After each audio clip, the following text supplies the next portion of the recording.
یار بند ہونی چاہیے دوسروں کی مثالیں دیں گے، فلاں نے یہ کر لیا، فلاں نے وہ کر لیا۔ میں کہتا ہوں کہ خود مثال بننی چاہیے، آپ لوگوں کو اس طرح بن جائیں گے، لوگ آپ کی مثال دوسروں کو دے کہ وہ اس طرح ہے تو بھی اس طرح بن جائے۔ یہاں پر غور طلب بات یہ ہے کہ وہ کامیاب ہو گئے، آپ کیوں نہیں ہو پائے؟ وہ آگے نکل گیا، آپ کس وجہ سے پیچھے ہیں؟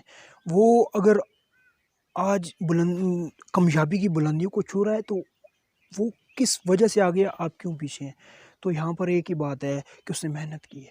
کوئی بھی شخص، خواہ وہ کوئی عالم ہے، کوئی لیڈر ہے، کوئی ٹاپ کلاس کا بزنس مین ہے، وہ ماں کے پیٹ سے سیکھ کے کچھ بھی نہیں آیا یار۔ سب آپ کی طرح پیدا ہوئے ہیں، چھوٹے سے تھے، دو آنکھیں تھی، دو کان تھے، سب کچھ آپ کی طرح تھا۔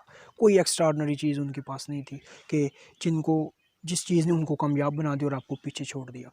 وقت کے ساتھ ساتھ گزرتے گئے، چیزوں کو آبزرو کرتے گئے، مشاہدات کرتے گئے، تجربات کرتے گئے، اور آگے جا کے وہ کامیاب ہو گئے۔ تو آپ بھی اس بات کو چھوڑیں کہ آپ کو فلاں چیز نہیں آتی، مجھے فلاں نہیں آتی، فلاں آتا ہے، فلاں اس طرح ہے۔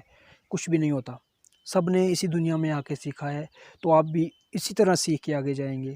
سیکھتے رہیں، سکھاتے رہیں، آگے بڑھتے رہیں، منزل آپ کی بہت نزدیک ہے۔